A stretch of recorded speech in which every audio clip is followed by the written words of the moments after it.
We are going to see the first application of Spring Boot. So we know that we are using IDE IntelliJ. So first we have to open this IDE. So this IDE is a popular IDE which is used by many developers all over the world to develop a Spring Boot application. Not only it will help us to develop a Spring Boot application, it also help us to develop some J2EE applications. So by default it will load the project in which we are working. So we are going to start from the scratch, and so this is the old program which I have developed with the help of IntelliJ IDE. So to develop an application, what we have to do is go to File, then select New, then you can select something called Project here, and in this project what it will do is, as we know that this Spring or this IDE help us to develop many application like JavaFX, J2ME and so many things. So what I'm going to do is I'm going to develop a Spring Boot application, so we have to use String Initializer. So click on the String Initializer, and in the project SDK we can select JDK 1.8, and this and the String Initializer service we have to use this URL, and this is the URL in which it's a startup or a starting work for Spring Boot. So what it will do is you can either create application with the help of this URL, or you can create the application with the help of this IntelliJ. So what I'm going to do is I'm going to use this IntelliJ. So click on next. So when we click on next, it will ask for the group. So group I'm going to create as org.study.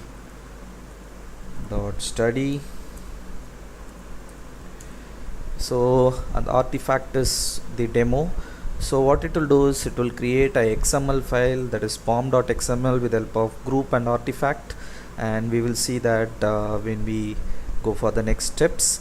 And in the type you have to select Maven project, or if you select a Gradle project you can do, but normally programmer they will use Maven project, and the language is Java, and the packaging is either we can go for jar or var.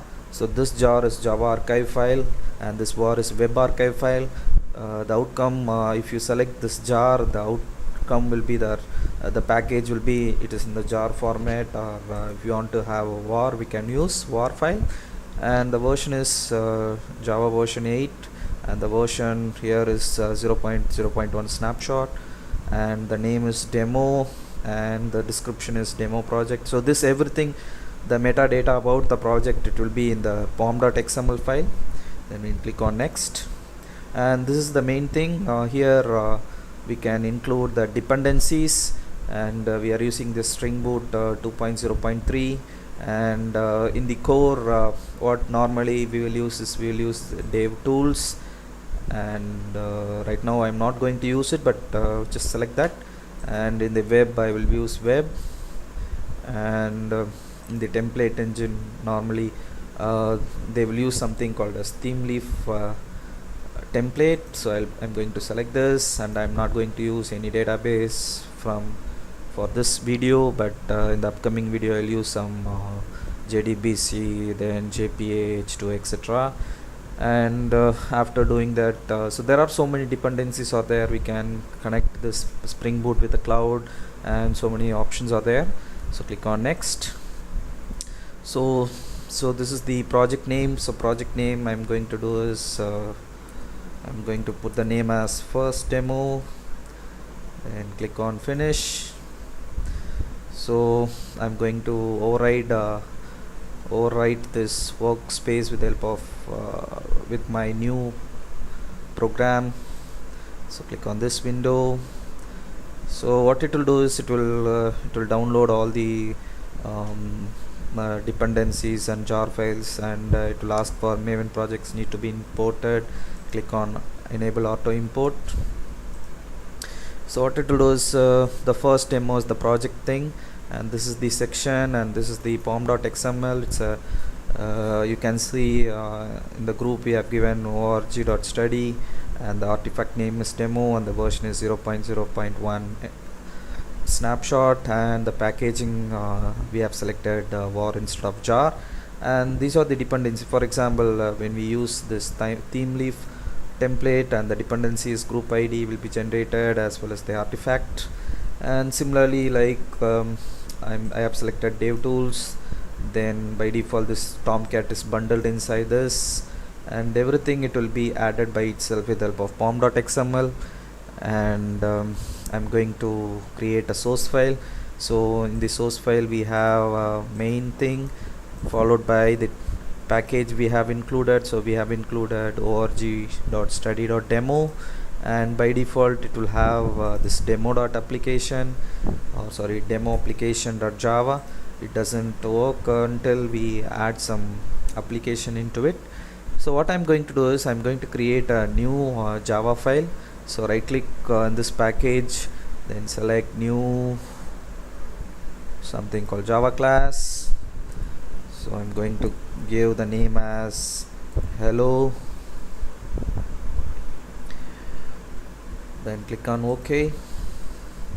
So it will create a class called hello, and what I'm going to do is I'm going to just print hello world in the screen.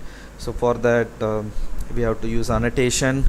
So normally the annotation for the class, the main class will be the REST controller, and when you add this REST controller, it automatically adds this annotation, that org.springframework.web.bind.annotation. And I'm going to create a method, say public void demo, in which I'm going to, sorry, it's not void, string,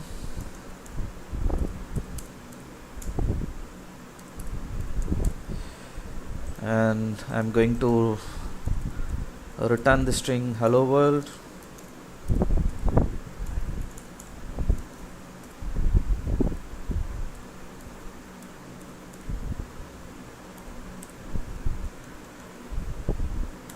Hello world.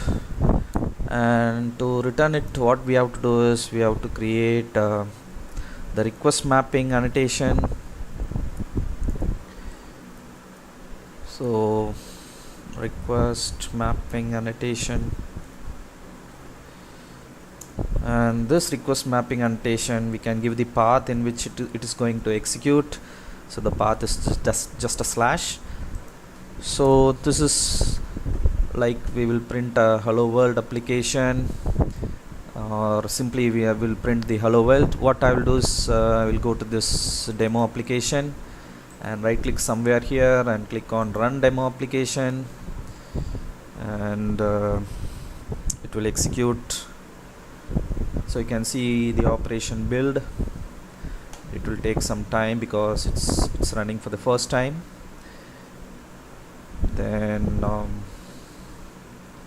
it will start the server for us. You can see the Spring framework, and you can see it starts with a port number 8080. So what you can do is go to the browser, type localhost :8080, and you can see the hello world. So if I want to change the content, I can add it here. Hello world, welcome to Spring Boot.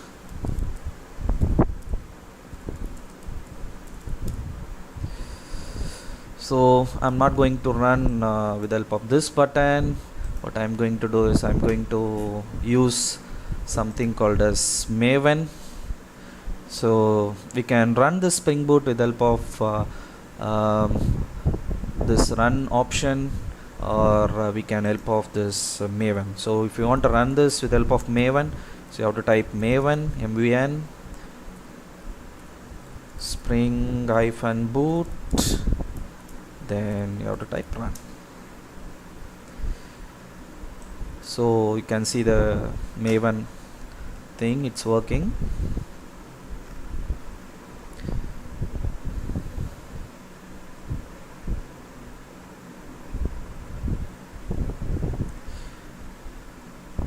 So it takes some time because it's installing all the plugins and all the necessary dependencies to execute the application. And now the Tomcat is started at the port number 80. Can you refresh? You can see hello world thing.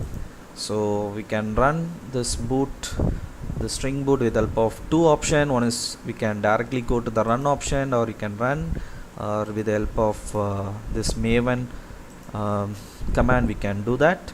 And you can stop the server, or you can stop the Tomcat with the help of the option Control C. When you do that, it will ask you for the terminate batch job. You have to type Y. And the other way is like you can go to the demo application, right click and select run demo application. This will do all this background stuff for you.